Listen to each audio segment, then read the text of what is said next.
here, Sunday, and it's cold outside, so I'm dressed warm. Just got back from a nice walk, and today is day 7 of the Bean and Sync series, 365 days of Bean and Sync. This series is intended to like I've been doing this for close to 20 years. So, you know, everything is about creating a practice for yourself that works. Not everything that I do, you will do, but you might take some gems here and there. This is one video that I hope that you all begin to apply, and this is critical thinking. Now, and I post mostly on LinkedIn. LinkedIn is my primary social media.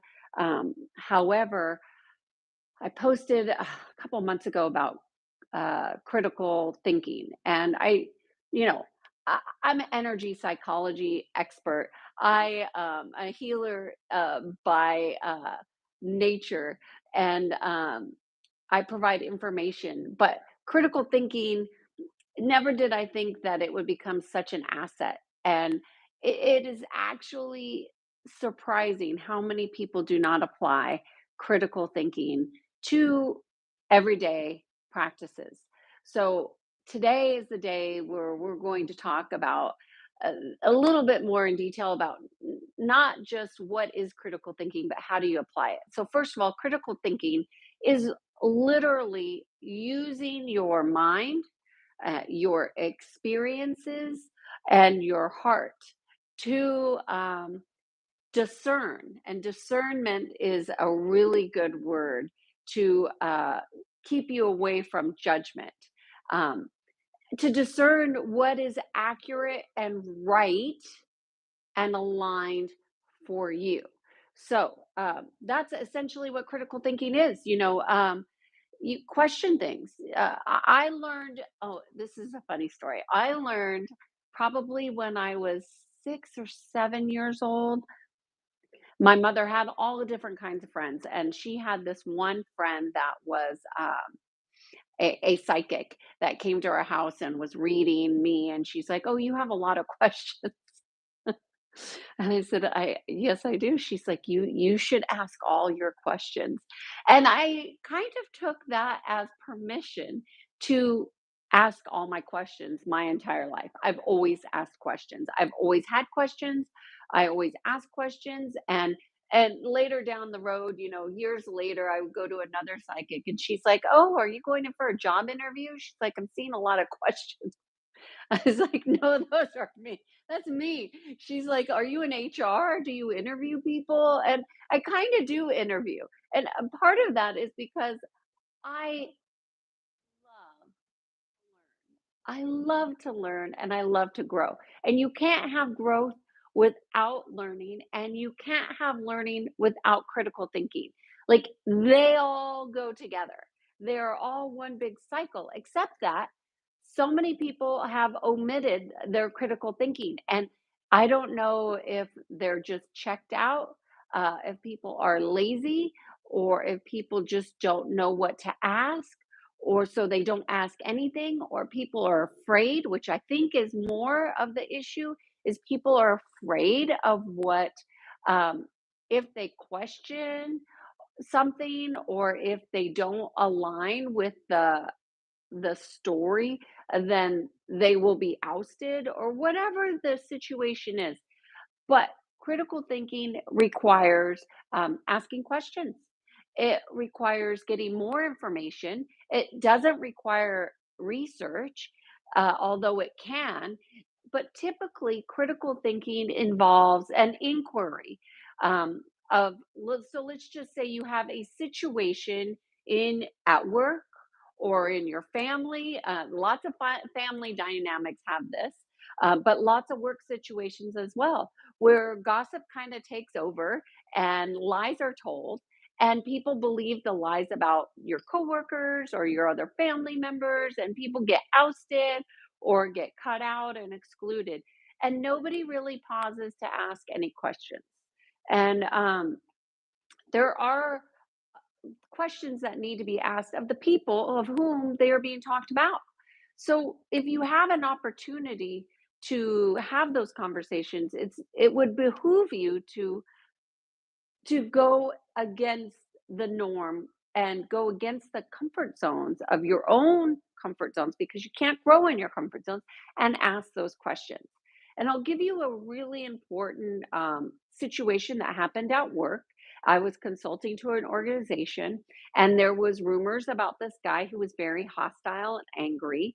And there had been rumors that he had talked about bringing in a gun to work, and nobody believed this guy. Nobody questioned him, nobody asked him why he was so angry, and, I never this guy and I never crossed our paths until he was in a training of mine, and he was there, and it was absolutely obvious to me that he had some imbalances.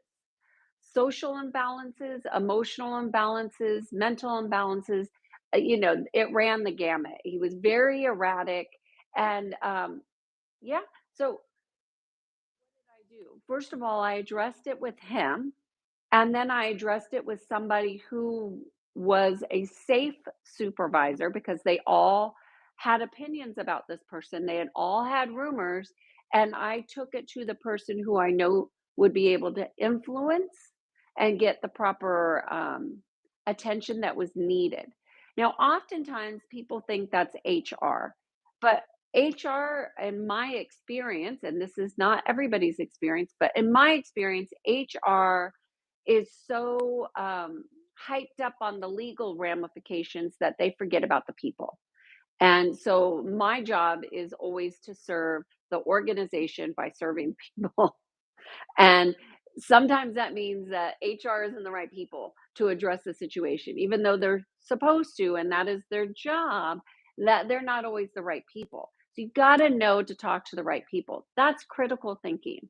Critical thinking with your family is you've heard stories about these people. Go to the people, them the questions. Ask them clarifying questions. Go into an inquiry, and then allow yourself to go into reflection. So once you have a conversation, and these conversations, they might be difficult, they might be uncomfortable, they may be challenging, or they might be enlightening. They might be heart opening. They may bring you greater um, peace within yourself about which direction you should navigate in relationship to the information. So this is the thing about critical thinking, is that it allows you to discern what information you are going to take on board as your truth, because just because somebody else said it does not mean it's the truth. And if we haven't learned that in the last 10 years, you've been asleep at the wheel. People lie, they lie, and they lie. And that doesn't mean that they are bad people. It doesn't mean anything other than the truth that they believe does not resonate with you. Or maybe it did until you went into inquiry. So, inquiry is about asking the deeper questions. So, when I used to have my clients even write their goals, I would have them go 5 deep with questions. Well, why is that important to you? Well, why? Well, why is that? So, for example, let's just say losing weight, because everybody always puts that on their goals when it's maybe not. But I'm going to use my own, because I don't want to lose weight. I want to be strong. So let's just say I have a goal to increase my strength. Well, why is that important to me? Well, strength, it makes me feel stronger, and that makes me feel empowered. When I feel empowered, I feel more confidence. It also challenges me to go out of my comfort zone. And as much as I don't like pain, I like growth. So it helps me to grow. And when I have strength and muscle strength, that means I have greater longevity, and I have greater balance within my body. I mean, I can go even deeper than 5, but you see what I'm why, why? 5 questions deep. Now, a lot of people don't like to go deeper than 1 or 2. They get frustrated, they get flustered, they feel like they should know the answers. But this is the thing about inquiry is sometimes, we get uncomfortable and we have to go deeper and learn something more. And it is so important that we begin to ask these questions and then discern within our own body because your heart and your body is a tool for discerning wisdom, information, insights. Your body will tell you when some information that you have doesn't feel good. Now, just because it doesn't feel good doesn't mean it's wrong.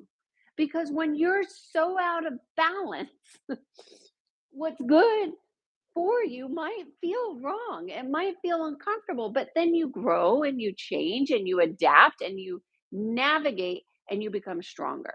So, the most important thing that you can discern from this video is that as you go into higher quality critical thinking, you will become stronger. You're you will become a stronger person within yourself, and that will mean that you'll have an inner strength.